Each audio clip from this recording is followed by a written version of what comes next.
California. You're listening to ABC News. Here's Dr. Gil Lederman, New York's only Harvard-trained, triple-board-certified radiation cancer doctor. If chemosurgery or radiation isn't working or isn't tolerated, when cancer and its pain and symptoms aren't getting better, seek a fresh second opinion at Radiosurgery New York's Urgent Cancer Consultants for innovative, custom-tailored cancer treatment. See our experts within one business day because we know your time and your life are precious. Our goal is proper diagnosis and effective, non-invasive outpatient treatment. Decades of leadership, first in New York with brain radiosurgery, first in America with body radiosurgery for cancers of the brain, body, and prostate, all custom-tailored for you. Call 212-CHOICES, 212-CHOICES for a prompt appointment and free booklet DVD. Super convenient, 38th and Broadway, with most insurances, Medicare, Medicaid accepted. You're next at Radiosurgery New York. Just call 212-CHOICES, 212-CHOICES.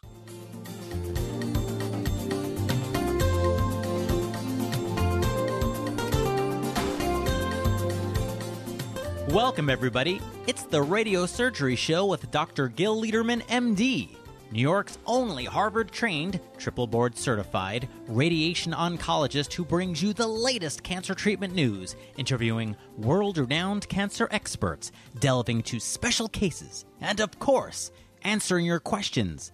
I'm Rob Redstone, broadcasting from the WABC studios in the heart of New York City. And now, please welcome Dr. Lederman. Hi, good morning. Good morning, John. I'm here with John Tronsky. Good morning, doctor. How are we doing today? And Russ is running the controls. He's taking your calls.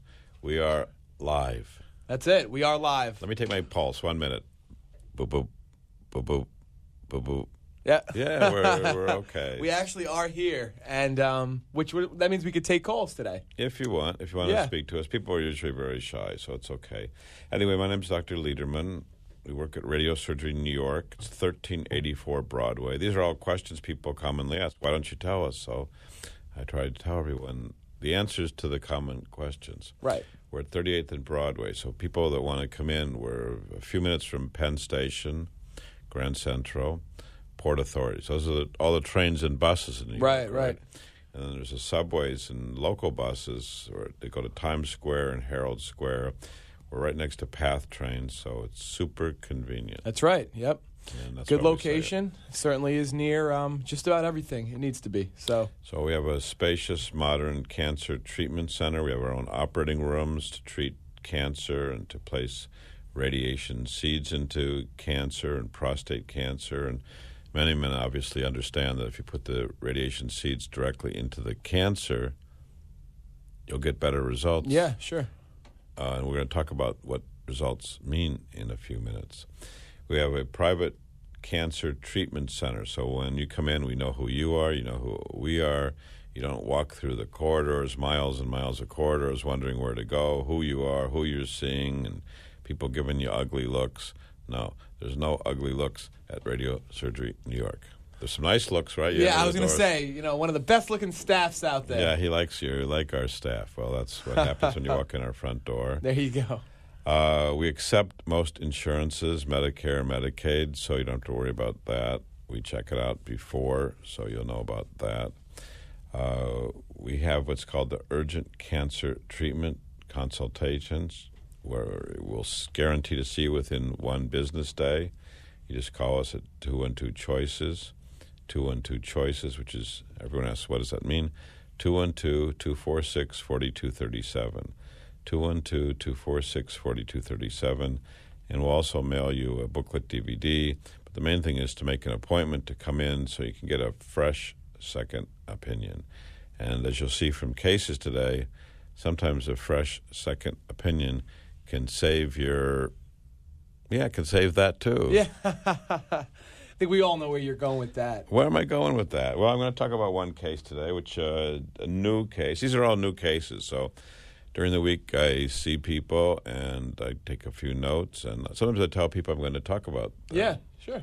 And I would say case by case is something listeners probably want to hear. I think that my sense is that people have a desire to know about what's happening to that other patient. Why is he here? And you can't obviously ask, Mister, why are you here right? Yeah, sure. If you see someone in the office. So, Right. And so I do it anonymously, so we don't know if it's this man or that woman. We don't know. I don't use names, and you can't identify it. But one man called me yesterday and said, "Now, Doc, I know you have a couple radio programs. When are you going to talk about my case?" So looking for his 15 minutes of fame is what it sounds like to me. He probably wanted to hear what I thought about his case, Yeah. Not in front of him, Sure, but when I'm sure. talking to 50,000 listeners. And I said, well, you can call in. If you call in, you can precipitate that discussion. Yeah, sure. Let's give out the number, Doc. Okay, what's the number? 800-848-WABC, which is 800-848-9222. Right. So we Sometimes are live. those letters are hard. I use the Yeah. letters 2 and 2 choices because it means I can give the phone number more quickly. Sure. When we have just 60 seconds. Versus 60 minutes. So anyway, the first man that I want to talk about was very interesting, really very interesting. And I think you can learn a lot from his case, Why? Because his case is so instructive and so informative and in a way sad. So he's a 62-year-old man. He's an alcoholic. He's a gambler. He has depression. So it's sad, that not everyone can go out and function. He's doing the best he can.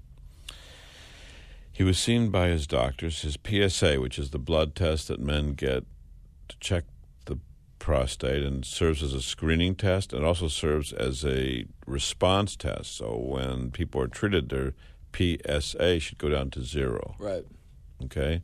And if you look at our booklet, the back of our booklet, and on its pages, I'll give you the pages, and we'll mail it out to you if you want, pages 20, 21, 22, they're graphs of men that we treated and what happens to PSA after treatment. And you can see 5 years, 10 years later, sure. the PSA is 0. Look at that. Yeah. Right? Mm-hmm. It's all 0, 0, 0, 0, 0, 0, So I guess the goal of treating prostate cancer is to get the PSA to 0. If you have Gotcha. surgery, God forbid you have surgery, if you have surgery, your PSA should be 0 because there's no prostate tissue left. So it's simple. Right. So this man had a PSA of 10.7, so pretty high, and actually puts him in a higher risk group, right?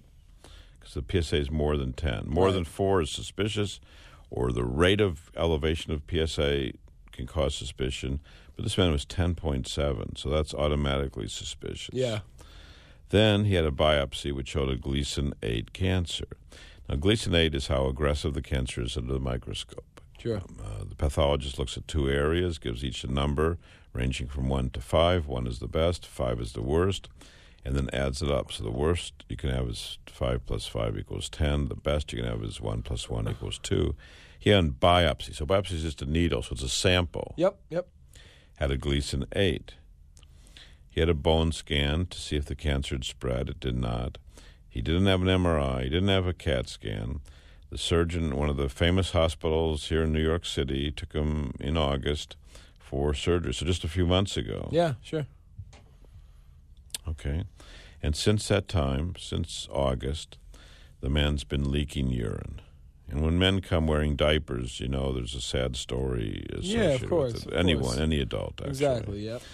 And he's had 0 erections since that surgery. Okay, so what do we talk about? What do we talk about complications? We talk about the cancer coming back. We talk about urinary control and sexual. And he had it all, okay? So he's not had an erection since surgery. He's been wearing diapers since surgery. Older gentleman, Doc? 62. Okay, He's not so no, old. not at all. Older. What's older? Everyone wants to be normal. Of course. If they're 92 or 42, everyone wants to be normal. Everyone. So he had this surgery. His surgeon told him, you'll be home free. His PSA went down to 3.7. Well, with surgery, you're supposed to get it all, surgeon. Right. You're supposed to get it all, surgeon. You're showing me, you're supposed to get it all. Well, those are patients we treated to go to 0. But the whole point of surgery is to get it all, to be home free, as they're always told. And so now his PSA is still elevated. He's wearing diapers. He's not able to have erections. And he comes to me about treatment. And I turned to him. I spent a lot of time speaking with him. And then I examined him. I said to him, so why did you choose surgery? Okay, I wanted to understand. Yeah, well, what's in his mind? Why did he choose surgery? Now, if you look at our book, he's high risk. So you can go to page, let's say to page 16. Okay, here's the results of surgery for Gleason 8, 9, 10 cancers. We know what surgical results are, okay? It is about 35%. If he came to us, the chance of being cancer-free would be at least double. Wow. Okay, double. With us, most likely he would not be with urinary incontinence. He wouldn't be wearing the diaper. With us, most likely he'd still be having erections. So there's the data existing. It was here. And this booklet was existing in August 2013, in August 2012. We give it out. We give out thousands of them. Yeah, it's certainly worth the read. So I asked him, I looked in his eyes, I said, why did you have the surgery? What was it that made you have the surgery? Right. Can you guess? I'm assuming the first physician he saw, the first doctor he saw, suggested that was the route to take. And what about that? What was the patient asked a question. Right. He got an answer, and he made his decision on that question and answer. You want to guess what it was? Was his question, or what was the answer? What his question was? Remove the prostate. No. His question was, he turned to the surgeon. Right. And he asked the surgeon, what would you do if I was your son? Ah, okay. Okay? Yeah, that's a fair question. Well, is it? Well, is it? I guess it's a loaded question is a better way to put it. So the patient asked the surgeon, what would you do if I was your son? So the patient was trying to get an intimate answer. He wanted to have the personal best treatment that the surgeon could offer, right? What did the physician come back with? And the surgeon said, I'd cut it out.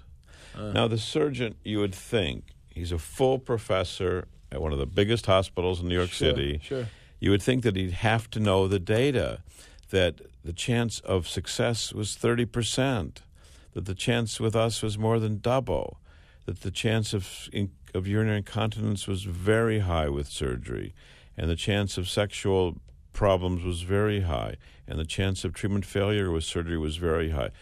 You'd think a full professor would know that, right? Yeah, I would hope so. So why would he say, if it was my son, I would do surgery on him? Why? It just doesn't make sense. Right.